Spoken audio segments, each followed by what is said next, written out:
Hello everyone, myself Mrs. Archana Mhatre, lecturer in Electronics and Telecommunication Department. In this video, we are going to continue with the third unit of microcontroller and application, that is 8051 timers, interrupt, serial and parallel communication. So in last two videos, we have studied about the timers and counters. So in this video, we will study about interrupts. Interrupts used in the 8051 microcontroller. An interrupt is an event that occurs randomly in the flow of continuity. 8051 microcontroller supports 5 interrupt sources, out of which 2 are internal, that are timer interrupts, and 2 are external, and 1 is the serial interrupt.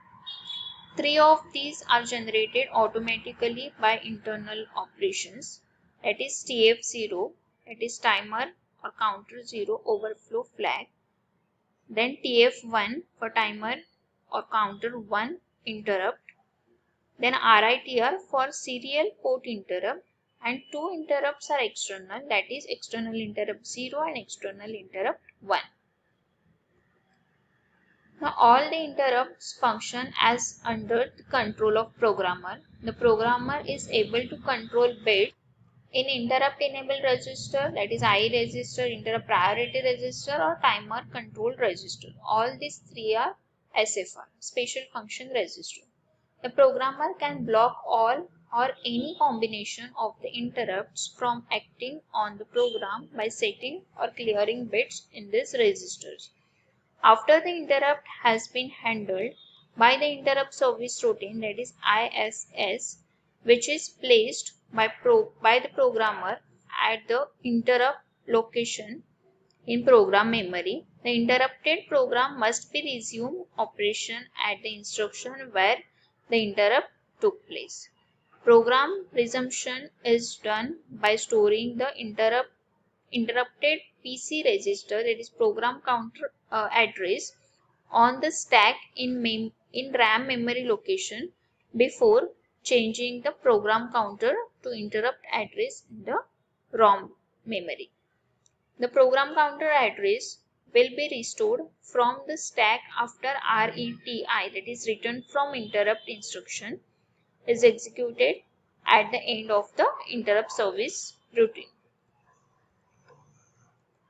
Handling of the interrupt. Now these are the steps to handle the interrupt if it is occurs while programming. Once the interrupt request arrives, current instruction is executed completely. Address of the next instruction to be executed is stored on the stack. The subroutine program, that is ISS, to process the interrupt must be located at these addresses.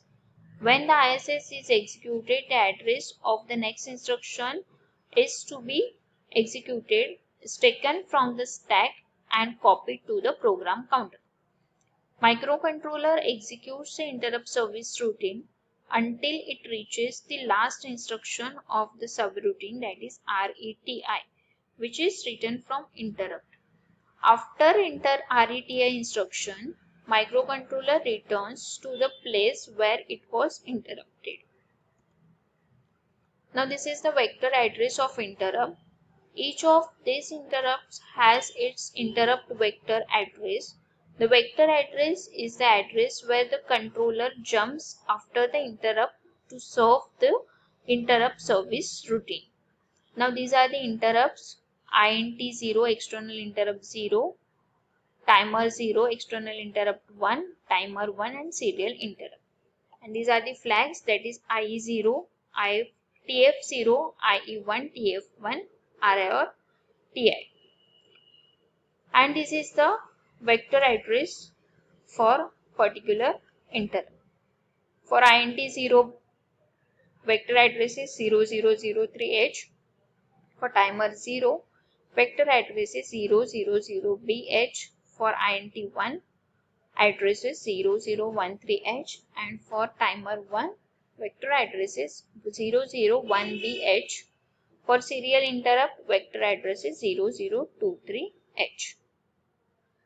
Now next we will study the SFR used in the interrupt, that is special function register. First is a IE register. This is the format of IE register, that is interrupt enable register. The IE register, it is used to enable or disable the interrupt sources. It is a 8-bit register. Bit are EA, that is enable all bits, ET2, ES, ET1, EX1, ET0, EX0. So we will study the explanation of this. Bit 7 is EA, that is enable all bit. If it is 1, then all the bits, all the interrupts are enabled. If it is 0, all the interrupts are disabled. Bit 6 is not implemented. Bit 582 is reserved for future use. Bit 4 is a ES bit, that is enable serial interrupt bit. If it is 1, then it will enable the serial interrupt. If it is 0, then it will disable the serial interrupt.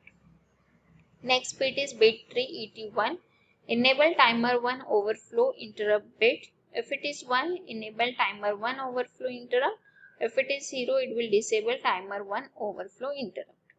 Then bit 2 is a EX1, enable external interrupt 1 bit. If it is 1, then enable external interrupt 1. If it is 0, then disable external interrupt 1. Bit 1 is the ET0 bit, enable timer 0 overflow interrupt bit. If it is 1, enable timer 0 overflow interrupt. If it is 0, disable timer 0 overflow interrupt. Last bit is EX0, enable external interrupt 0 bit. If it is 1, enable external interrupt 0. If it is 0, disable external interrupt 0. Next, SFR is IP register, that is interrupt priority register. Priority to the interrupt can be assigned by using the interrupt priority register, that is IP register. Now this is the priority of the interrupt.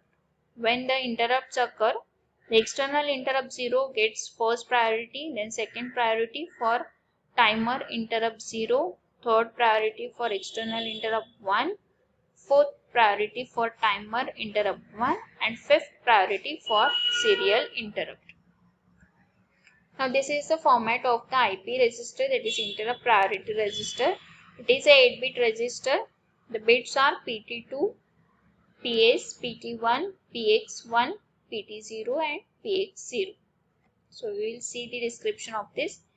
Bit 7 and 6 are not implemented. Bit 5 is PT2, reserved for future use. Bit 4 is PS, serial interrupt priority bit, assigned to 1 as a highest priority to serial interrupt, assigned 0 to lowest priority of the serial interrupt. Next is bit 3, PT1, timer 1, interrupt priority bit. If it is 1, then assign high priority to the timer 1 overflow interrupt. If it is 0, then assign low priority to the timer 1 overflow interrupt.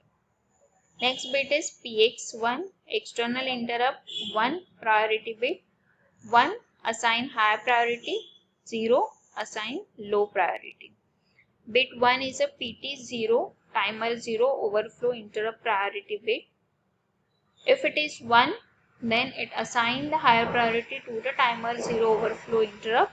If it is 0, then it will assign the low priority to the timer 0 overflow interrupt.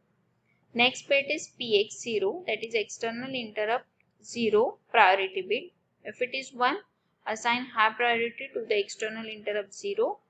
If it is 0, assign low priority to the external interrupt 0. Thank you.